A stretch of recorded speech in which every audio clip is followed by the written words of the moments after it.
आप सभी को मेरा नमस्कार। मैं अमित रंजन सिन्हा। आज का हमारा टॉपिक है डू और डाई, करो या मरो। इस टॉपिक को समझने के लिए सबसे पहले हम एग्जाम्पल लेंगे एक पक्षी का, द ईगल, गरुड़। अब आप सोच रहे होंगे कि हमने यही एग्जाम्पल क्यों लिया, गरुड़ का एग्जाम्पल क्यों लिया। तो सबसे पहले हम जानते हैं ईगल पक्षी के बारे में। ईगल पक्षी पक्षियों का राजा माना जाता है। जब यह आसमान में उड़ता है तो पूरा आसमान इसका होता है। इसकी नजर इतनी तेज होती है कि यह कई किलोमीटर दूर से अपने शिकार को देख लेता है। जब यह हवा से लहराते हुए अपने शिकार के ऊपर झपट्टा मारता है तो इसका शिकार बच नहीं पाता है। ऐसा होता है पक्षी गरुड़। पर गरुड़ को भी बहुत सारी परेशानियों का सामना करना पड़ता है। ये एक पुनर्जन्म लेता है, इतनी बड़ी परीक्षा देता है ये। तो चलिए सबसे पहले हम जानते हैं कि गरुड़ पक्षी आखिर कौन सी परीक्षा देता है, कौन सा ऐसा एग्जाम देता है जिसमें हमने ये एग्जाम्पल इस चीज के लिए लिया, डू और डाई, करो या मरो। तो चलिए सबसे पहले जानते हैं हम ईगल पक्षी के बारे में। ईगल पक्षी की औसतन उम्र 70 साल होती है, पर 70 साल जीने के लिए इसको एक बार मौत को भी हराकर आगे बढ़ना पड़ता है। वो उम्र होता है इसके उम्र का लगभग 40वां साल।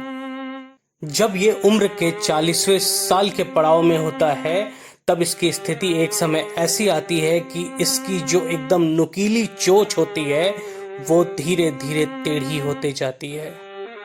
इसके जो नुकीले नाखून होते हैं वो नाखून बिल्कुल मुड़ से जाते हैं, जिससे वो ना तो शिकार पे अपना पकड़ बना पाता है, ना तो किसी ऊंचे डंगाल पे ये अपना पकड़ बना पाता है। इसके जो विशाल पंख होते हैं वो विशाल पंख धीरे धीरे इतने भारी होते जाते हैं कि ये उसको आसमान तक नहीं ले जा पाते। ये स्थिति ऐसी होती है जिस समय गरुड़ पक्षी हार मानकर उस समय या तो फिर मौत के विकल्प को चुनता है या तो फिर आगे बढ़ने के विकल्प को चुनता है।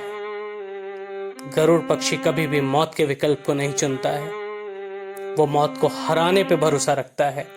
जिस समय ऐसा स्टेट आता है, जिस समय ऐसा उसका स्टेज आता है कि उसके पूरे नाखून टेढ़े हो जाते हैं, उसका चोंच टेढ़ा हो जाता है, उसके पंख भारी हो जाते हैं, उस समय वो पहाड़ की सबसे ऊंची चोटी पर जाकर बैठ जाता है और पहाड़ की सबसे ऊंची चोटी के चट्टान से अपने चोंच को बार बार बार बार बार बार मारता है। ऐसा करते हुए उसको असहनीय पीड़ा होती है, बहुत ज्यादा दर्द होता है, उसके मुंह से खून निकलने लगता है।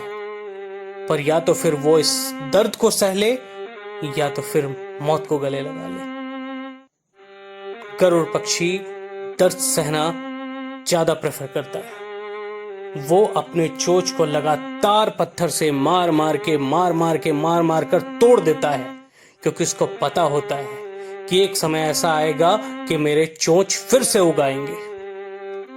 जब वो चोंच को मार मार कर तोड़ देता है, उसके बाद बारी आती है उसके नाखूनों की।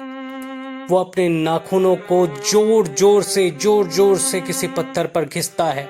वो अपने नाखूनों को तोड़ता है, अपने नाखूनों को जोर जोर से मार मार कर तोड़ता है। उस समय न तो वो कुछ खा पाता है और ना ही चल पाता है।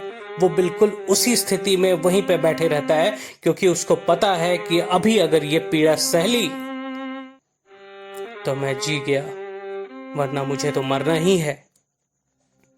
फिर एक समय ऐसा आता है कि उसके चोंच धीरे धीरे उगने लगती है, उसके पैर के नाखून धीरे धीरे बढ़ने लगते हैं। जब उसके चोंच धीरे धीरे बढ़ती है, चोंच निकुली होती है, तो वो सबसे पहले अपने जो भारी पंख बहुत ज्यादा और उगाए होते हैं, उनको धीरे धीरे करके नोचता है।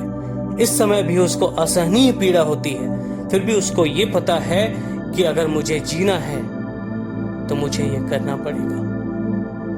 उम्र के 40वें साल में वो 6 महीने बिल्कुल कष्ट में बिताता है ताकि वो आगे के 30 साल अच्छे से जी सके।